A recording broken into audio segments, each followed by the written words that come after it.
नमस्कार मंडळी, मी किरण प्रकाश फटी आज तुमच्यासोबत घेऊन येणार आहे होमली फूडच्या संस्थापिका सौ अमृता देशमाने यांच्याशी आपण गप्पा मारणार आहोत. तर नमस्कार अमृता. नमस्कार. अमृता, मला सांग, तुम्ही पुण्याहून लंडनला कधी शिफ्ट झालात? मी 2015 साली पुण्याहून माझ्या मिस्टरांच्या सर्व्हिसमुळं मी इकडे मूव्ह झाले. 2015ला. हो. त्यानंतर त्यानंतर म्हणजे माझे मिस्टर ICTवर होते, त्यांचा विजा होता तसा, त्याच्यामुळं मला इथे जॉब करता येत नव्हता आणि माझी मुलगी लहान होती. सो मग मी असं ठरवलं की मी होमली फूडचा म्हणजे उगम सुरू झाला. सुरू झाला. म्हणजे तो कुठल्या काळामध्ये झाला? 2015च्या इयर एंडला साधारण, म्हणजे 6-7 महिन्यानंतर ती कल्पना आली की आपण असं काही करायला पाहिजे.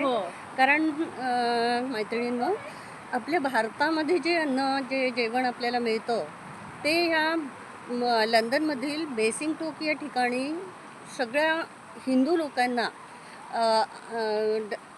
होमली फूड प्रॉडक्ट ते देतात आणि लोकांच्या गरजा पूर्ण करतात. आणि आपल्या भारतातलं जेवण, जे स्वादिष्ट चविष्ट जेवण असतं ते लोकांना त्या प्रोव्हाइड करतात. आणि त्यांच्याशी आपण मारूयात गप्पा आणखी. अमृता, मला एक सांग, तुमचं हे इथे म्हणजे कसं काय म्हणजे स्थापना केली तुम्ही होमली फूडची? म्हणजे तेच होतं की मी जेव्हा आले तेव्हा मी डिपेंडंट विजावर होते, त्यामुळे मला जॉब करणं थोडंसं डिफिकल्ट होतं त्या काळामध्ये.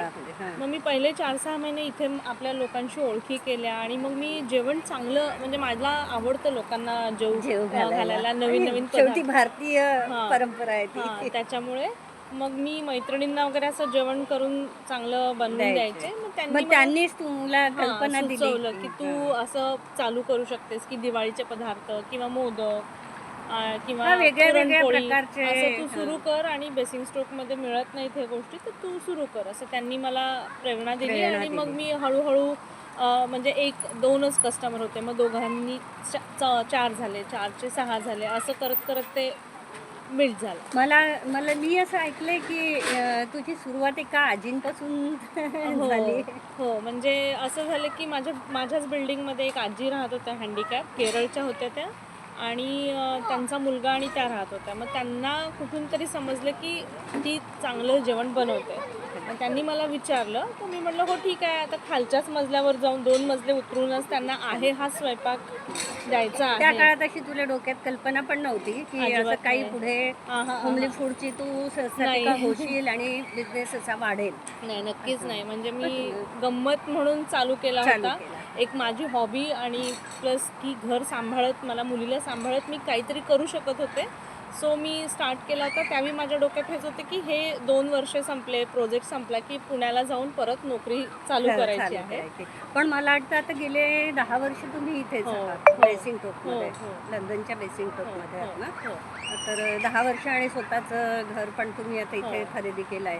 म्हणजे तुम्ही इथे वास्तव्याचा विचार सुरू आहे की काय? म्हणजे काय पुढचं काय तुमचं नियोजन आहे? म्हणजे सध्या तरी आहोत आम्ही इथे, पुढचा अजून एवढाचा प्लॅन नाही केलेला, पण सध्या तरी काही वर्ष आहोत आम्ही. काही वर्ष. आणि मी हे ऐकलंय की तुम्ही इथे राहून म्हणजे लोकांना सुद्धा गोळा करून आपल्या लोकांना सोबत घेऊन तुम्ही मंदिराची स्थापना आणि पारंपरिक आपले कार्यक्रम, जसं आता वारीचा कार्यक्रम झाला, विठ्ठलाची किती सुंदर तुम्ही मूर्ती तर केली पण लहान मुलांना छान तयार करून हे सगळं तुम्ही मॅनेज करता. म्हणजे तुमचा ग्रुप आहे का? हो, आत्ता म्हणजे इकडे बेसिंग स्ट्रोकमध्ये हिंदू लोकांचा ग्रुप आहे.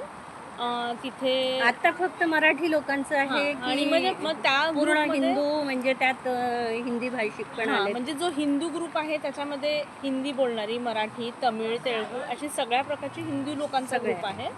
आणखीन मग त्याच्यामध्ये आता गेली 2 वर्ष झाला आता आम्ही मराठी लोकांचा ग्रुप, मराठी मंडळ असं म्हणजे एक वेगळं स्थापन केलं आहे. कारण मग आपले पारंपरिक जे सण आहेत, म्हणजे स्पेशली गुढीपाडवा, आषाढी एकादशी, दिवाळी किंवा कोजागिरी पौर्णिमा, कारण दसरा, दिवाळी हा सण सगळेजण साजरा करतात, सगळेच हिंदू, पण कोजागिरी पौर्णिमा, आषाढी एकादशी हे फक्त मराठी माणूसच करतो. आणि मग ते केल्यामुळे आमच्या मुलांना त्याचं नॉलेज नॉलेज आहे आणि प्लस आणि आपल्या भारताच्या संस्कृतीशी मुलं अटॅच राहतात. हो आणि Main म्हणजे. बरोबर आणि त्यानिमित्तानं आपली मराठी लोक कनेक्ट होत आहेत एकमेकांना, परदेशात राहून सुद्धा प्रचंड आधार देतात एकमेकांना आणि नडी अडचणीला नक्कीच नक्की एकमेकांच्या हो, कामी हो पडतात. म्हणजे बरं मला एक सांगा, होमली फूडमध्ये तुम्ही नेमकं काय काय प्रोव्हाइड करता लोकांना?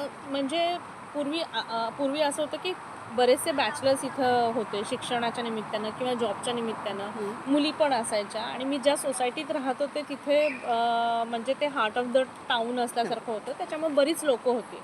मग त्यावेळी त्या लोकांना वेळ नसायचा बनवायला करायला. सो सिंगल असले की ते जॉबवरून येऊन हो, थकलेले हो, राहत हो. असतील आणि बरोबर. आपलं भारतीय फूड जर मिळत असेल तर लोक नक्कीच हो. त्याचा फायदा घेतील. त्याच्यामुळे मग तेव्हा मी टिफिन्स प्रोव्हाइड करायचे. मग त्याच्यानंतर एक गेल्या 2-3 वर्षात म्हणजे गेल्या 6-7 वर्षात माझा कॉन्फिडन्स असा बिल्ड झाला बिल झाला. की मग मी इन्स्टेड ऑफ टिफिन सर्व्हिसेस मी माझं मेनू कार्ड केलं. तयार त्याच्यानंतर केलं, फेसबुक पेज वगैरे क्रिएट केलं, इंस्टाग्राम पेज आणि मग आता मी 60-70 लोकांच्या घरगुती म्हणजे जेवणाच्या प्रॉपर म्हणजे नॉर्थ इंडियन असू दे किंवा साऊथ इंडियन असू दे किंवा मराठवाडा सगळं मॅनेज स्वयंपाक असू दे, सगळं मॅनेज. हो मग मी पण मला असं वाटतं तुमचा वन मॅन शो आहे. हो वन मॅन शो आहे. एकटी कसं काय हो. सगळं एकटी सगळं कसं काय करू शकते तू? म्हणजे अं, काय ते म्हणजे किती मेहनत असते त्यामागे नाही, हे कष्ट आम्हाला तर माहिती भरपूर आहे. आहेत. म्हणजे सामान आणायचं, त्याची नीट निवडण करायची, ते फ्रीजमध्ये ठेवायच्या, प्लस त्याचे बनवून ते तुम्हाला काही Hands खूप नाही. मोठं चॅलेंज आहे की इथं आपल्याला मदतीला कोणाचा हात कोणाचा मिळत हात नाही नाही. आणि बाकीच्या बऱ्याचशा गोष्टी आपल्या स्वतःलाच कराव्या लागतात, मुलांना शाळेत आणणं सोडणं. तर माझी खरंच खूप कसरत चालू कसरत असते हे चालू सगळं असते. करता करता.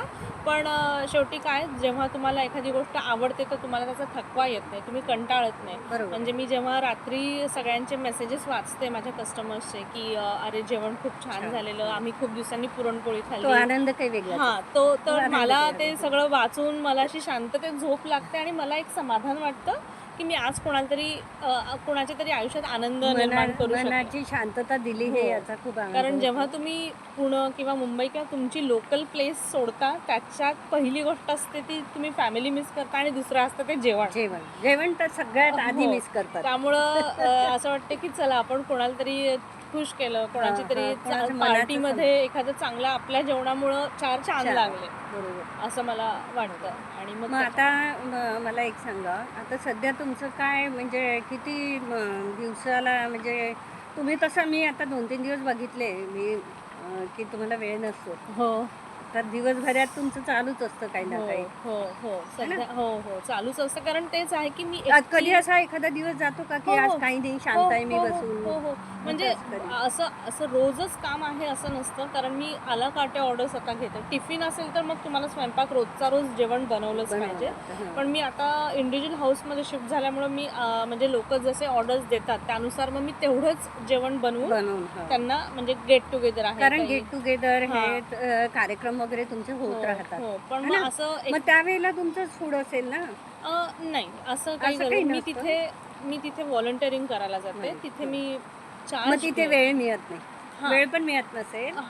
म्हणजे मी जे तुम्ही समाजासाठी करता ते वेगळं असतं. ते तिथे आपण भारताबाहेर येऊन तुम्हाला तेवढं तरी केलं पाहिजे नाही, आहे. नाही, ते तर प्रत्येक वेळी करायलाच तुम्ही पाहिजे. ते तर आहेच. हे नाही करू शकत. पण मला असं होतं की एखाद दुसऱ्या दिवशी काम नसतं, पण अशी मज्जा असते की ज्या दिवशी काम नाही त्या दिवशी मला घरातलं खूपसं काम दिसतं असतं. कारण आणि प्लस ह्या सगळ्या गोष्टींना प्रिपरेशन आहे. म्हणजे उद्या काय भाजी करायची ती तुम्हाला आज रात्री ठरवून भिजवणं, त्याचं चॉपिंग कटिंग तयारी करणं. आधीच म्हणजे हो आणि बऱ्याच अशा मग गोष्टी. त्यासाठी काय एक दिवस आधी ऑर्डर द्यावी लागतात हो, की हो. म्हणजे वेळेवरची ऑर्डर तर नक्कीच नसेल. नाही म्हणजे ते सकाळी पाहिजे असेल तर रात्री हो ऑर्डर द्यावी लागत हो असेल. हो हो कारण मग मी तेच आहे की मी जेवण फ्रेश बनवते हम्म. आणि जेवढं सांगितलं तेवढ्याच क्वांटिटीमध्ये मॅक्सिमम बनवलं जातं. एखाद दुसऱ्या माणसाने विचारलं तर हो, म्हणजे मग आम्ही त्यांना सांगतो की हाच मेनू आहे, याच्यामधलं ऑप्टिंग करा. म्हणजे लोकांना हो, पटलं ते कारण की आपलं हॉटेल नाही आहे की बनवून फ्रीजमध्ये ठेवलं आणि तयारी गरम आहे. करून तुम्हाला तेच सगळं वाढलंय. फ्रेश अन्न दिल्यामुळे हो ते हो आणि हा लोकांचा माझ्यावरचा विश्वास आहे आणि गेली 10 वर्ष मी सातत्यानं मग हे सगळं कन्सिस्टंटली करत असताना सगळं त्याचं धान्य आणणे भाजी आणणे हे सगळे कामं पण तूच करतेस का? म्हणजे मी किंवा माझे मिस्टर करतो, मिस्टर help दोघंही. करतात. हां, म्हणजे आता ते इंडियासारखं नाही आहे की खाली दुकान, आपल्या घराच्या खाली दुकान आहे नाही, असं हां. नाही आहे. मग आम्ही त्या रस्त्यात किंवा त्या भागामध्ये गेलो जिथे इंडियन शॉप आहेत, हां तिथे आयदर मी किंवा मिस्टर गेलो तर मग दोघांपैकी एक कोणीतरी सामान घेऊन येतं. म्हणजे सामान. हां, हां, माझे मिस्टर म्हणजे मग तशी मदत करतात की बाबा सामान आणून देतात. नाही, थोडंफार हेल्पिंग आहे म्हणजे हो, सामान आणून देण्यात त्यांचा खूप मोठा वाटा असतो. कधीही ते मला नाही म्हणत नाहीत, कारण बऱ्याचदा असं लास्ट मिनिट. मैत्रिणींनो, आपण घरी सुद्धा स्वयंपाक करतो तर आपला किती पसारा होतो हे आपल्याला माहितीच आहे. आणि ते एकटीला करायचं म्हटलं तर तोही वेळ आपण खूप जास्त वेळ लागतो. परंतु ही लेडीज अशी आहे की एवढं सगळं करून सुद्धा ती रात्री फ्री होते आणि दुसऱ्या दिवसाची तयारी पण करते. आणि इथे असं आहे की इथे हेल्पिंग हँड्स अजिबातच नाही आहे. भांडी घासण्यापासून तर भाजी निवडण्यापर्यंत सगळं एकटा व्यक्ती म्हणजे वन मॅन शोच आहे. आणि हे सगळं एकटीने करायचं हा सगळ्यात मोठा जीवनातला भाग आहे. आणि तो तिने चांगल्या प्रकारे केला. आणि तेही भारतातून येऊन इथे शिफ्ट झाल्यानंतर 6 महिन्यातच बिझनेस सुरू करायचा पुढचा. हे काही इतकं सोपं नाही आहे. तुम्हाला आम्हाला तर ते शक्यच नाही आहे करायला. कारण याच्यासाठी फार हिंमत लागते आणि फार कष्ट लागतात. जे कष्ट तिने केले आहेत त्याच्याबद्दल तिचं खूप खूप आभार. धन्यवाद. आणि अशीच होमली फूडची सेवा चालू राहू देत तुझी. आणि पुढच्या भविष्यासाठी तुला खूप खूप शुभेच्छा. थँक्यू. धन्यवाद. मला इथे बोलवल्याबद्दल धन्यवाद.